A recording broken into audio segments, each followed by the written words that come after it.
Assalamualaikum warahmatullahi wabarakatuh. Perkenalkan, saya Azizah Rahmawati. Di sini saya akan membahas mengenai soal dalam buku Advanced Accounting, khususnya untuk soal P21 dan P23. Nah, untuk soal P21, diketahui Kuma Corporation membayar $600.000 tunai untuk 40% kepemilikan di Saatchi Corporation pada tanggal 1 April 2016, ketika saham biasa Saatchi $1 juta dan nilai buku aset bersihnya sama dengan nilai wajar. Selama tahun 2016, Saatchi mengumumkan dan membayar dividen sebesar $30.000 setiap kuartal pada tanggal 1 Maret, 1 Juni, 1 September, dan 1 Desember. Laba bersih Saatchi pada tahun 2016 seperti yang telah terlihat di layar. Pertanyaan nomor 1, goodwill atau gains on the bargain purchase-nya, yaitu cost of investment tanggal 1 April itu 600.000. Ini harga awalnya ya. Kemudian untuk book value accrued-nya itu net asset 1 juta, income for seperempat tahunnya itu 62.500. Ini dapat dari income-nya 250 dibagi dengan 4 karena kuartal. Kemudian dikurangi dengan dividen yang dibayarkan 1 Maret itu 30.000 sehingga book value-nya 1.032.500. Untuk kepemilikan 40% hasilnya 413.000. Nah, untuk goodwill from investment in Saatchi Corporation itu 600.000 dikurangi dengan 413.000 hasilnya 187.000. Nah, untuk soal nomor 2 itu pendapatan dari Saatchi Corporation tahun 2016. Equity in income-nya itu 70.000 didapat dari 250.000 dikali dengan 3/4 tahun dikali 40%. Kemudian loss of discontinued operation-nya 20.000 itu didapat dari 50.000 dikali dengan kepemilikannya 40%. Sehingga 20.000. Terus untuk income from Saatchi Corporation-nya yaitu 70.000 dikurangi dengan 20.000 hasilnya 50.000. Nomor 3, nilai investasi pada tanggal 31 Desember 2016 itu investment cost tanggal 1 April itu 600.000. Kemudian income from Saatchi Corporation itu 50.000. Ini dari soal nomor 2 tadi ya, teman-teman. Kemudian dikurangi dengan 36.000. Itu dividennya didapat dari 30.000 dikali 3 kuartal dikali 40%. Kenapa 3 kuartal? Karena yang satu udah dihitung di awal tadi. Sehingga investment in Saatchi itu $614.000. Kemudian yang keempat, ekuitas Saatchi Corporation dalam aset bersih Kuma Corporation tanggal 31 Desember 2016. Saatchi stockholder equity tanggal 1 Januari itu 1 juta.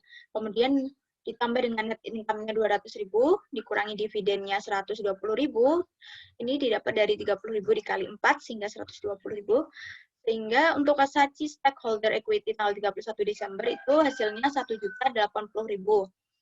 Kemudian untuk kepemilikan 40%, equity Saatchi net asetnya itu hasilnya 432.000. Untuk jumlah loss of discontinued operation tanggal 31 Desember itu sebesar 20.000. Ini didapat dari loss of discontinued operation tadi 50.000 dikali dengan kepemilikan 40%, sehingga hasilnya 20.000. Nah, untuk soal P23, ini diketahui Raj menerbitkan 10.000 saham senilai 10 per dolar saham biasa dengan total nilai pasar $800.000 untuk membeli 40% kepemilikan Akas pada tanggal 1 Januari 2014. Akas memiliki aset bersih sebesar 2.250.000 pada awal tahun. Informasi terkait perbedaan antara nilai buku dan nilai wajar Akas pada tanggal 1 Januari seperti yang terlihat di layar. Kemudian untuk Akas mengumumkan dividen sebesar 160.000 pada tanggal 1 Desember dan melaporkan laba bersih $400.000 untuk tahun tersebut. Nah, pertanyaan nomor 1 yaitu alokasi biaya investasi dari bunga yang diperoleh. Ini investment in Akasnya 800.000, ini harga awalnya tadi. Kemudian untuk book value of the interest accrued-nya itu 900.000, didapat dari 40% kepemilikan dikali dengan aset bersihnya 2.250.000. Sehingga excess of cost over book value accrued-nya itu minus $100.000.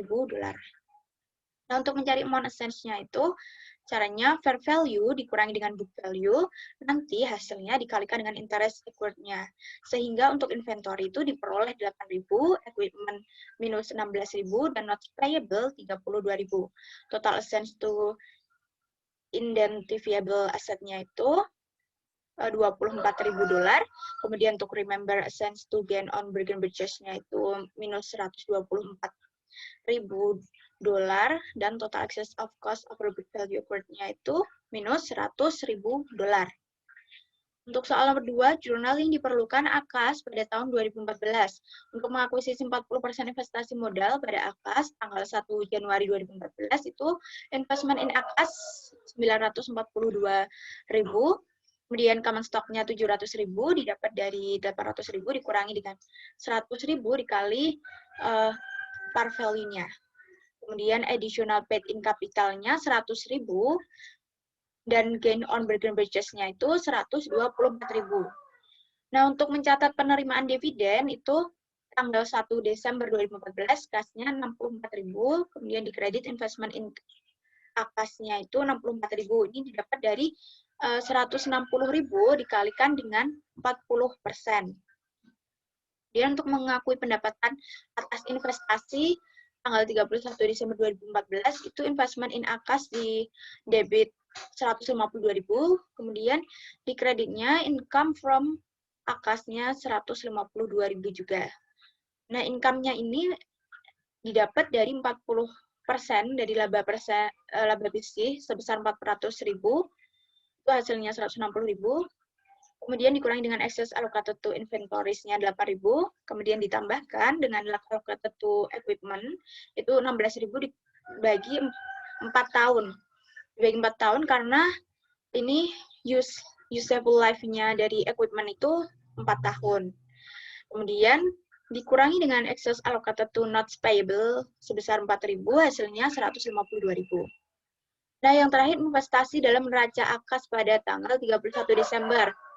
Ini initial cost-nya itu 800.000, kemudian gain on bargain purchase-nya 124.000, dikurangi dengan dividen reserve-nya itu 64.000,